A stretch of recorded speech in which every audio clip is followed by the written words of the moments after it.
Allahu Akbar. Jadi hadirin sekalian dirahmati Allah Ta'ala, dialah Allah yang menjumpakan dan memisahkan. Ini ada tuan guru kita, Ustaz Nur Hadi ini. Masuk Ustaz, kata guru. Ini orang Lombok Tengah juga Pak, tapi ulama besar nih Pak, internasional ini. Silakan Pak Kiai. Ya.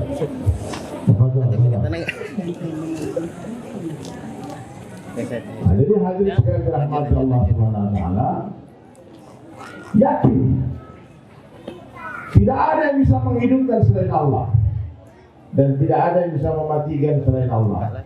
Seluruh dunia mau bunuh kita akan mampu tanpa izin Allah. La ilaha illallah.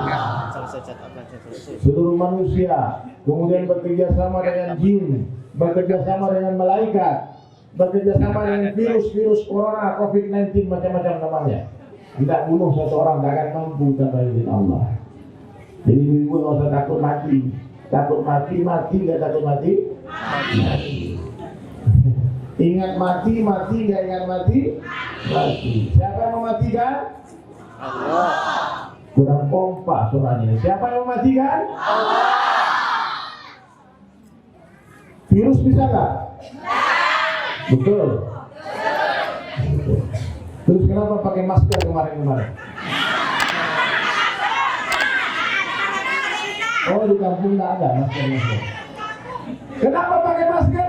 Karena taat dengan pemerintah, bukan karena takut mati. Pakai masker mati, nggak pakai masker mati. Karena COVID mati, nggak karena COVID mati.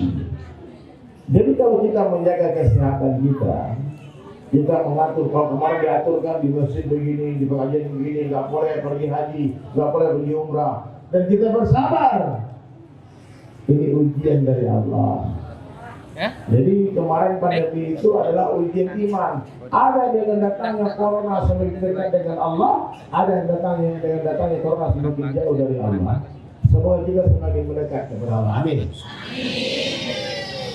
Jadi kalau Allah yang memberi rezeki, Allah yang menghidupkan, kemudian Allah yang memberi kesehatan, Allah yang menyembuhkan, kenapa kita bekerja? Buat apa kita berobat? Ada yang percaya itu nggak? Karena Allah kasih rezeki. Saya mau tanya nih, bisa nggak Allah memberi kita rezeki dengan bekerja atau tanpa bekerja? Ibu-ibu, bisa nggak Allah kasih rezeki tanpa berdagang? Bisa. Saya yakin di sini nggak semua pedagang, ya betul? Ini mana ibu-ibu nenek-nenek saya lihat, kerja di mana kira-kira nenek-nenek ini? Enggak kerja, tapi mendampingi mereka nih Pak. Siapa yang kasih rezeki?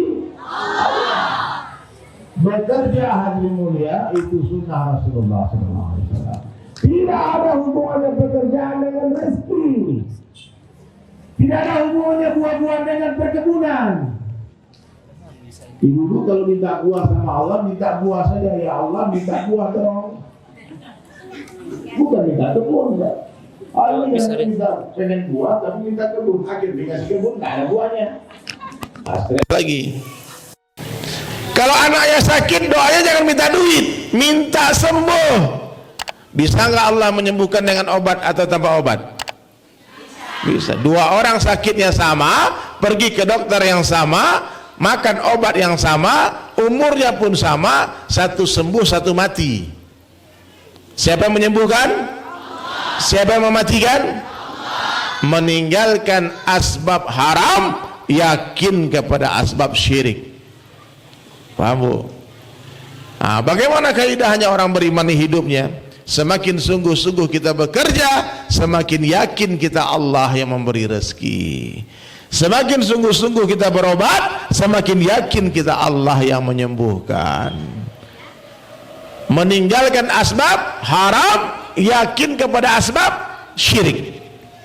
Kita di tengah-tengahnya. La natrukal asbab walakin natrukal yakin adalah asbab, kata ulama. Bukan meninggalkan asbab, tapi meninggalkan keyakinan kepada asbab. Bukan meninggalkan obat, tapi meninggalkan keyakinan kepada obat. Maka orang beriman kalau sakit dia nggak ingat obat, dia ingat Allah. Istighfar, ambil wudhu, sholat sunnah, salat taubat, ambil air putih, tiupin Al-Fatihah diminum, ambil madu minum, bukan langsung ke apotik, bukan. Orang beriman kalau lapar dia ingat Allah, bukan ingat nasi padang, bukan. Ya, nah, maka ini perlu diperbaiki sebelum kita mati ini. Ya, Bapak Ibu sekalian, sempurnakan iman tanpa ada kesyirikan sedikit pun. Wahai para suami, ingatkan istri kita, wahai istriku yang bekerja dan mencari rezeki boleh saja tidak ada, tapi yang maha memberi rezeki akan selalu ada. La ilaha illallah. Allah mampu memberi istri kita rezeki melalui tangan kita, Allah mampu memberi mereka rezeki melalui tangan orang lain, ataupun Allah tidak gunakan tangan siapapun, langsung Allah yang menghantarkan rezeki ke rumah kita. La ilaha illallah. Yakin nggak Bunda? Saya mau tanya, api bisa membakar atau tidak? Hah? Api bisa membakar atau tidak? Tidak bisa. Kalau izin Allah ada. Kalau Allah katakan api tak membakar itu api. Nabi Ibrahim alaihissalam dibakar hidup-hidup. Ditanya sama orang, wahai Ibrahim, bagaimana rasanya dibakar? Dia jawab, serasa taman-taman surga. Allah kuasa menjadikan surga rasa neraka dan neraka rasa surga. Nabi Ibrahim di dalam api merasakan kenikmatan yang luar biasa, dan dia katakan, saat terindah dalam hidupku ketika aku dibakar. Namrus berada di istana yang mewah, yang indah istananya, tapi dia hidup gelisah seperti di dalam neraka.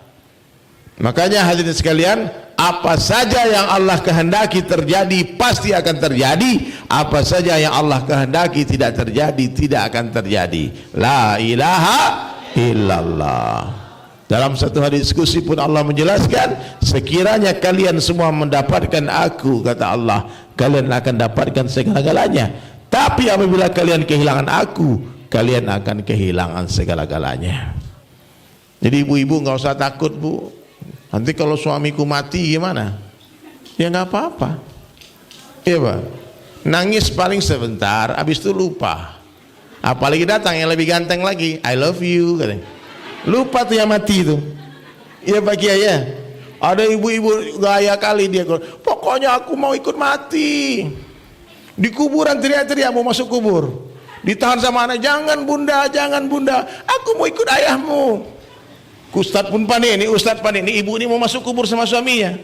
Terus kata Ustadz, ya sudah, silakan ibu masuk saja, silakan. Lepaskan tangan ibu, nggak mau masuk. Ternyata cuma acting aja. Bapak tenang aja Pak, kalau istri mati pun paling nangis sebentar saja, habis itu kawin lagi. Maka biasa-biasa saja mencintai makhluk. Itu tipu-tipu tuh, sehidup semati itu nggak ada itu. Satu hidup satu mati. Kadang ibu-ibu yang lebih menyedihkan lagi, belum mati ibu-ibu udah kawin lagi bapaknya, betul nggak? Aduh. Apalagi sudah mati. Allahu Akbar. Makanya hadirin sekalian, orang beriman ma fi qalbi ghairallah, di hatinya tidak ada siapapun kecuali Allah. Suami tak masuk hati, istri tak masuk hati, anak tak masuk hati, mobil tak masuk hati. Di hati hanya Allah Ta'ala saja. Dunia di tangan, di hati jangan. Bersiap-siaplah menjadi orang paling menderita di dunia kalau saja sempat makhluk masuk ke dalam hati. Ini nggak main-main hadirin sekalian. Kata Sayyidina Umar bin Khattab radhiyallahu an, mengingat makhluk itu penyakit, obatnya adalah mengingat Allah. Mengingat makhluk itu penyakit, obatnya apa?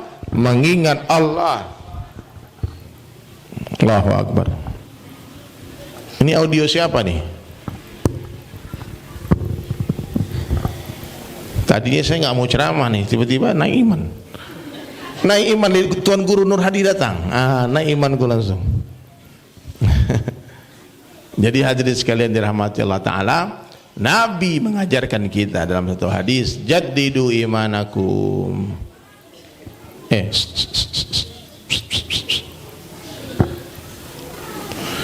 Perbaharui iman kalian, kata Nabi. Satu orang bertanya, kaifa nujaddidu imanana ya Rasulullah? Bagaimana cara memperbaharui iman kami ya Rasulullah? Maka Nabi menjawab, aktsiru min qawli la ilaha illallah. Banyak-banyaklah kalian mengucapkan kalimah la ilaha illallah, sehingga kita akan Allah beri kebahagiaan di saat-saat terburuk dalam kehidupan kita. Pak, Bu, di saat terancamnya nama baik, difitnah orang, digibah orang, dicemarkan nama kita, kalau iman masuk ke dalam hati, itu semua tak jadi masalah. Orang-orang beriman akan bahagia dan tersenyum. Kenapa? Karena orang beriman yakin sedang terjadi transfer amal ke buku catatan amal dia. Jadi ibu-ibu kalau digunjing orang jangan marah. Paham? Ngapain kita marah? Kalau difitnah orang jangan marah. Angkat tangan, ya Allah, terima kasih ya Allah, Engkau beri aku pahala tanpa bersusah payah. Apalagi yang menggunjing kita orang rajin baca Quran, yang menggunjing kita orang pulang haji, pulang umrah, yang menggunjing kita ahli ibadah. Oh, mantap kali itu. Kalau yang menggunjing kita pendosa, dosa kita ditransfer ke dia biar tambah banyak dosa dia. Tapi kita jangan ikut bergunjing. Ya, stop gibah, stop fitnah. Karena kita nggak pernah tahu, mungkin saja hari ini hari terakhir kita. Iya Pak. Orang beriman angan-angan dunia dia tak panjang. Orang beriman tak yakin masih hidup esok pagi. Orang beriman tak yakin dia masih hidup ketika langkah kaki dia kedua maju ke depan. Orang beriman tak yakin masih hidup ketika makanan dia suap masuk ke tubuhnya, di kerongkongannya. Tak yakin. Maka orang beriman di setiap hembusan helaan nafasnya, dia zikrullah, dia ingat Allah, dia ingat kehidupan akhirat. Iya. Nah, maka sekarang nih perbaiki iman kita, perbaiki iman, bersihkan hati dari makhluk. Ya, saya mau tanya Bunda, di sumur itu ada bangkai tikus. Di sumur kita ada apa? Bangkai tikus. Bagaimana cara membersihkan air di dalam sumur tadi? Kita telepon itu PDAM, oh Pak bisa kirim nggak 2 tangki air bersih, saya mau masukkan ke sumur saya. Tetap najis. Kenapa? Masih ada bangkai tikus di dalamnya. Maka orang yang berakal, dia akan keluarkan bangkai dari sumur tadi. Barulah air sumur tadi akan diganti dengan air yang bersih. Ketika di dalam kandang ayam kita itu ada musang, itu ayam tidak akan mau masuk ke dalam kandang. Bagaimana cara ayam bisa masuk ke dalam kandang? Keluarkan musang dari kandang ayam, bersihkan kandang itu, nanti ayam akan masuk sendiri. Bagaimana kebesaran Allah masuk ke dalam hati kita? Yang pertama syaratnya, keluarkan dunia dari hati, keluarkan istri dari hati, keluarkan suami dari hati, keluarkan perniagaan yang kita khawatirkan kerugiannya dari hati. Semua di tangan saja. Mobil di garasi jangan masuk hati. Kalau di hati sudah ada Allah saja, hadirin sekalian, maka siap-siaplah menjadi orang paling bahagia di dunia. Maka orang beriman yang laki-laki dan perempuan dan dia beramal saleh, siapapun dia, Allah Ta'ala berjanji akan berikan mereka hayatun thayyibah, kehidupan yang baik. Allah berikan kehidupan yang lapang meskipun rumahnya sempit. Hari ini banyak orang rumah lapang tapi kehidupannya sempit. Ya Bunda. Jadi apa yang perlu kita cari? Iman. Sempurnakan iman, sempurnakan amal. Kalau di dunia ini gak ada masalah Bunda, kaya miskin itu sama saja. Percaya gak? Tidak ada hubungannya kebahagiaan dengan kekayaan. Dengar baik-baik, pasang telinga. Ya, dengar baik-baik nih. Jangan pikir orang kaya bahagia, belum tentu Pak. Jangan disangka orang miskin sengsara, belum tentu juga. Ya, kekayaan bukanlah sebuah kemuliaan, kemiskinan bukanlah sebuah kehinaan. Kalau iman masuk ke dalam hati, ada tanda-tandanya. Nah, bagaimana tanda-tanda iman ada dalam hati? Datangnya dunia tak mengembirakan hati, hilangnya dunia tak menyedihkan hati. Biasa saja datang. Belajarlah dari tukang parkir di mall itu. Tukang parkir itu Bunda, ayahanda, mobilnya banyak. tapi tak sombong. Kenapa? Dia sadar diri itu mobil titipan, bukan punya dia. Lah, mobil yang ada di garasi rumah kita itu apa coba? Itu juga titipan.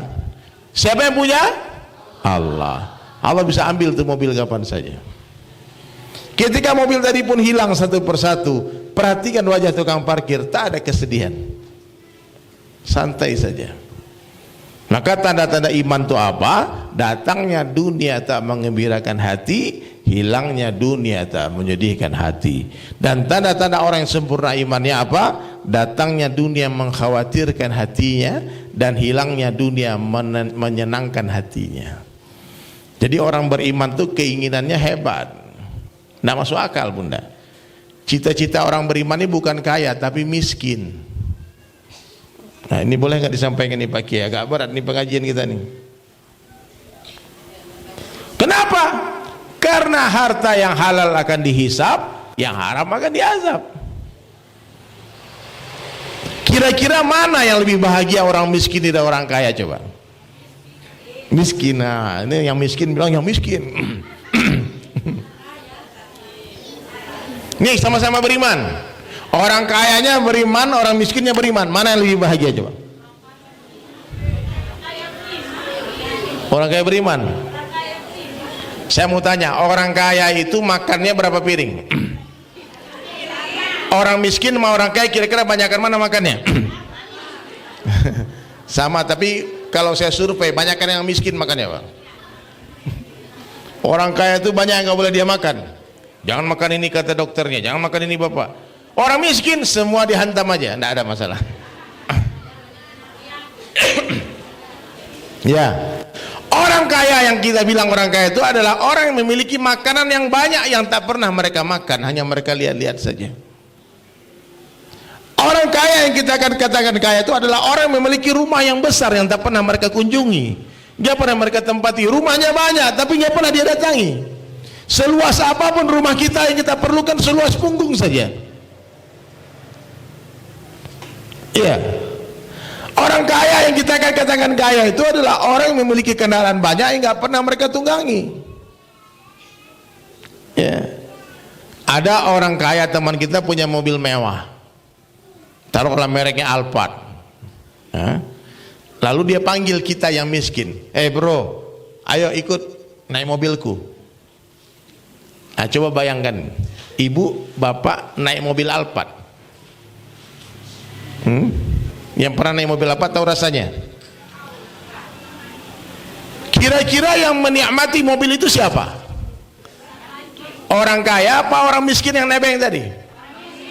Yang miskin tadi, mobil apa ini?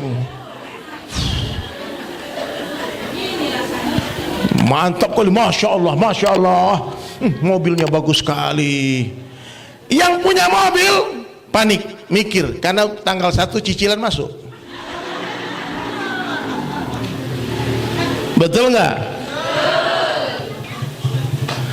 Dunia ini, bunda, ayahanda dengar baik-baik, hanya indah sebelum dimiliki.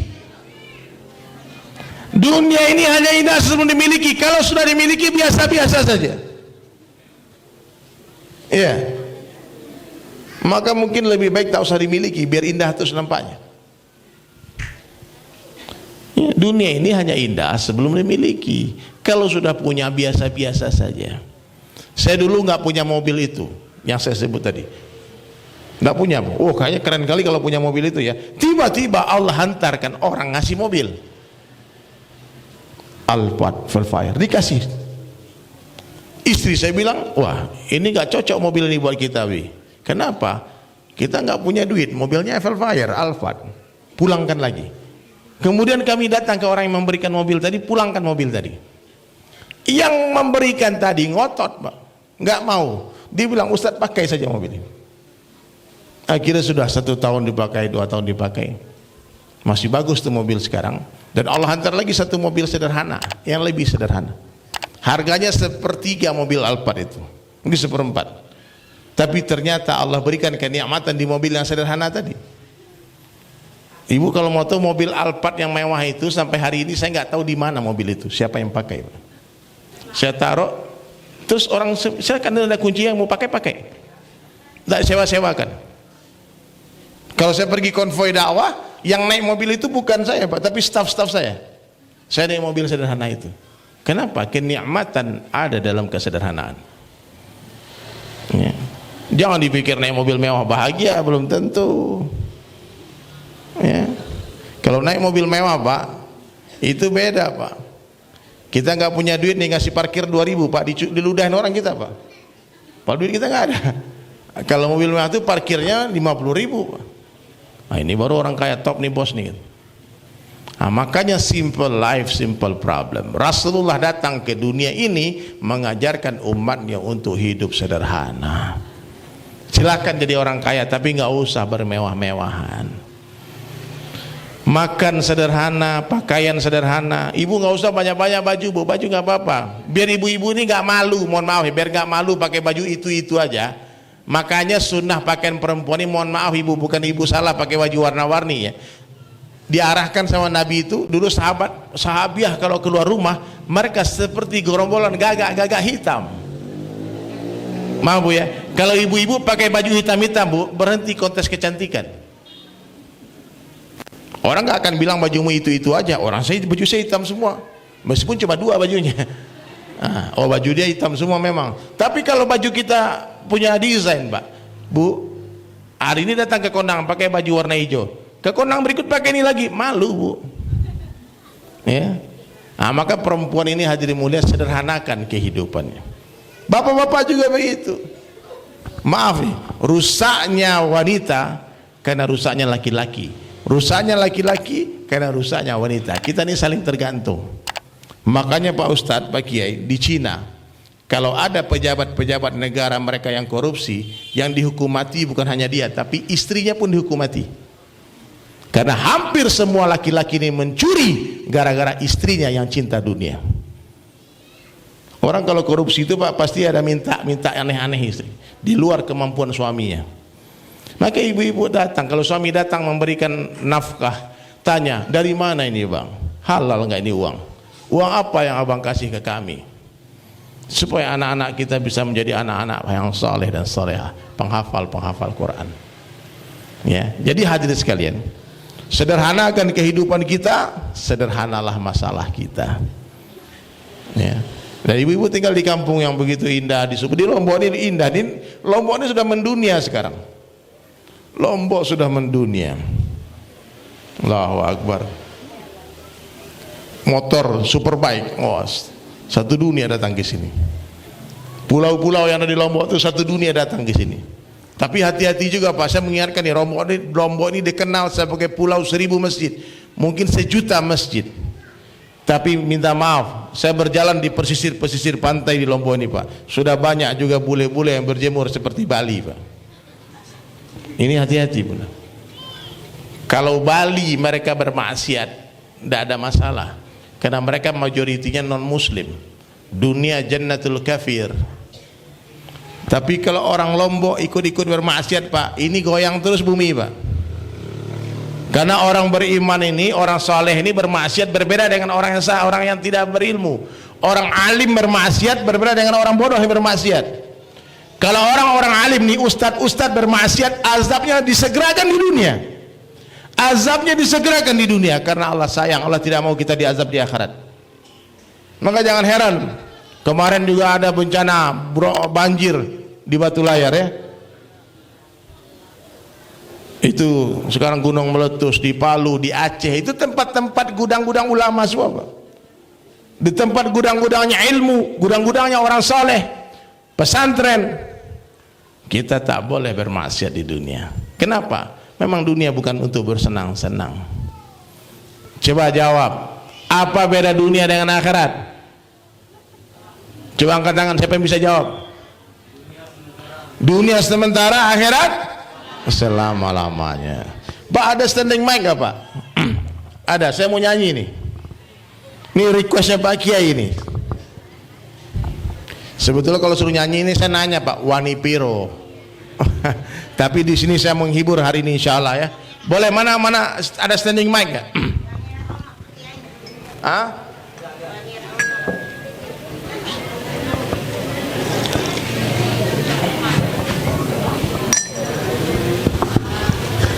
Allahu Akbar. Ini adik-adik ini ada yang hafal lagunya Om Dery nggak? Siapa yang hafal? Hah? Ada? Coba angkat tangan yang hafal dapat duit. Atau ibu-ibu yang hafal lagu saya, coba siapa yang angkat tangan coba? Orang kaya mati, orang miskin mati itu semua orang hafal dari pertama sampai akhir. Mana kita tunggu dulu standing mic-nya. Baik, sebelum menunggu standing mic-nya datang, saya akan simpulkan majelis ini. Bapak Ibu sekalian dengar baik-baik. Orang baik dalam pandangan Allah itu ciri-cirinya yang pertama, hatinya bersih. Tidak ada iri, dengki, hasad, dendam di hatinya dia. Di hatinya penuh dengan cinta. Orang baik itu kalau bicara, bicaranya baik-baik. Kalau melihat yang dilihat kebaikan. Kalau mendengar yang didengar kebaikan. Kalau dia mau sangka, sangka baik. Orang yang sangka baik husnuzan, insya Allah mati ya husnul khatimah. Sini Ustaz, sini Ustaz.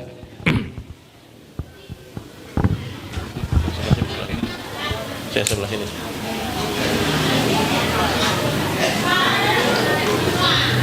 Sebelah sini main.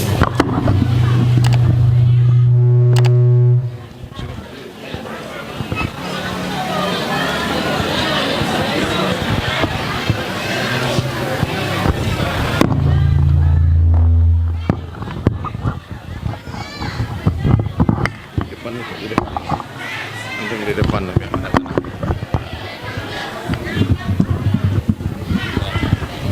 Ambil gitar ya.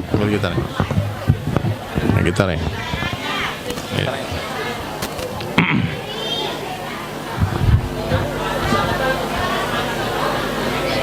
Bagus gitar.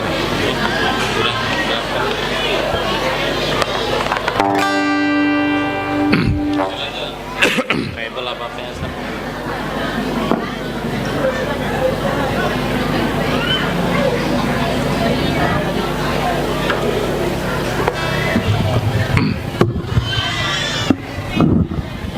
Ayo, nanti ikut nyanyi sama-sama ya. Tapi suaranya jangan fales. Ini ada lagu saya nyanyi cuma 2 lagu aja sekarang. 2 lagu apa 2 album?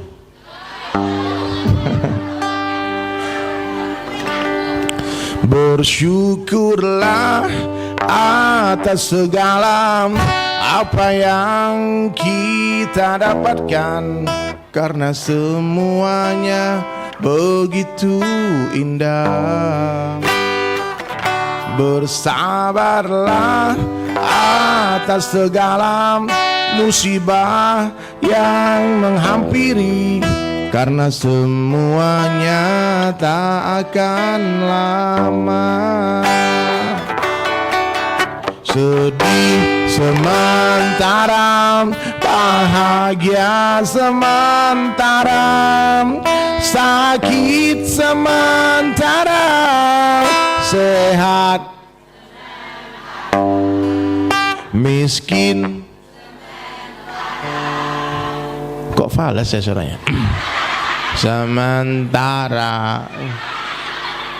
Ulang-ulang lagi semuanya, Bapak pun ikut ya. Adik-adik kalian ikut juga ya. Sedih bahagia sementara, sakit sehat miskin sementara, kaya pun sementara, dunia sementara, akhirat selama-lamanya. Kok akhirat sementara, gimana ceritanya?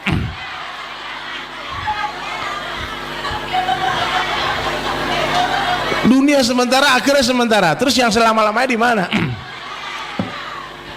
Ayo, dunia sementara, akhirat selama-lamanya.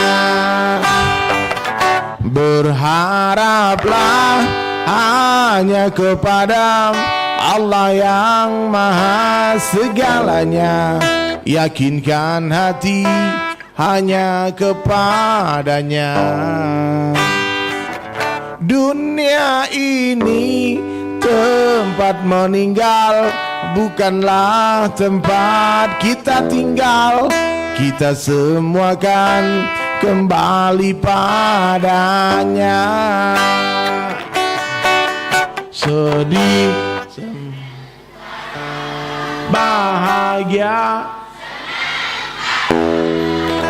sakit, sehat, cantik. Dulu imut-imut, sekarang amin-amin. Sekarang dunia, akhirat, gendut. Tenang yang gendut-gendut ya, sementara aja. Kurus pun dunia sementara, akhirat selama-lamanya.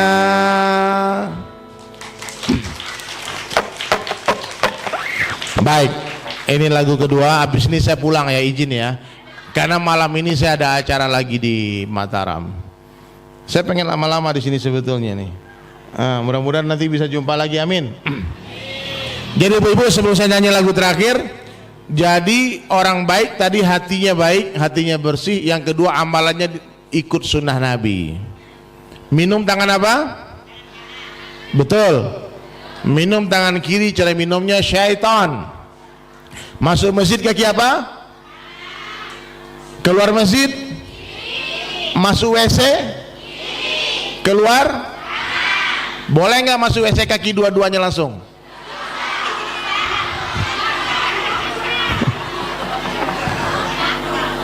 Ibu bingung nih, tadi dari Sulaiman bilang kiri apa kanan ya? Kiri, oh ya biar nggak salah dua-duanya langsung masuk, nggak boleh.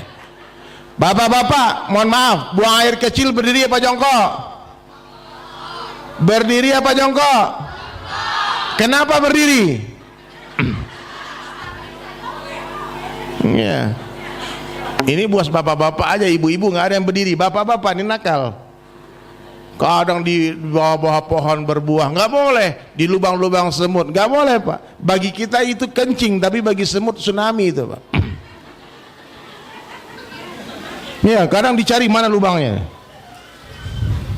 Nggak boleh buang air kecil di belakang truk yang lagi parkir. Kalau truknya jalan gimana Pak? Kan teriak ibu-ibu. Kemudian sholatnya orang baik itu di mana laki-laki? Di masjid. Perempuan di mana? Di rumah. Boleh di masjid tapi lebih baik di rumah. Kalau bapak-bapak udah banyak di masjid, mengalah saja. Di rumah saja. Tapi bapak-bapak kalau di rumah diancam sama Nabi. Sungguh kata Rasulullah sallallahu alaihi wasallam, aku ingin kumpulkan pemuda-pemuda dan aku akan perintah mereka mengumpulkan kayu bakar untukku. Lalu aku akan mendatangi laki-laki yang sholat fardu di rumah-rumah mereka dan aku akan bakar rumah mereka. Itu hadis sahih Pak. Jelas di kitab Bukhari Muslim ada itu Pak. Di Fadil Amal, Riyadhus Shalihin, Muntakab hadis, ada hadis itu. Kenapa masjid sepi? Karena bapak-bapak ini pura-pura bodoh, pura-pura tak pernah mendengar hadis ini. Padahal semua sudah hafal hadis ini, betul nggak Pak? Apalagi orang Lombok. Orang Lombok ini Bunda, yang masih suka mabuk aja di Bali sana, masih ngomong Quran hadis Bu. Sahih nggak katanya? Itu lagi mabuk tuh. Itu Lombok tuh ilmunya banyaknya. Ya. Apalagi tuan gurunya. Maka mulai hari ini Pak, masjid yang ribuan di pinggir jalan itu makmurkan, jadikan sholat subuh seperti sholat Jumat. Dan orang baik dalam pandangan Allah, dia haus akan ilmu, dia cinta kepada ulama. Ilmu seperti air kata Imam Syafi'i, hanya mengalir ke tempat yang lebih rendah saja. Orang tinggi hati tak bertambah ilmunya. Dan orang baik dalam pandangan Allah, dia tawadu, dia letakkan dirinya di bawah rumput, dia tak sombong. hinakan diri kita, sehingga kalau ada orang menghina kita, kita nggak marah. Tapi kalau ada orang memuliakan kita, kita bersyukur kepada Allah. Katakan sebaik-baik saya, ikuti kalimat ini, sebaik-baik saya. Mana suaranya? Sebaik-baik saya, lebih baik orang lain, seburuk-buruk orang lain, lebih buruk saya. Coba ulangi.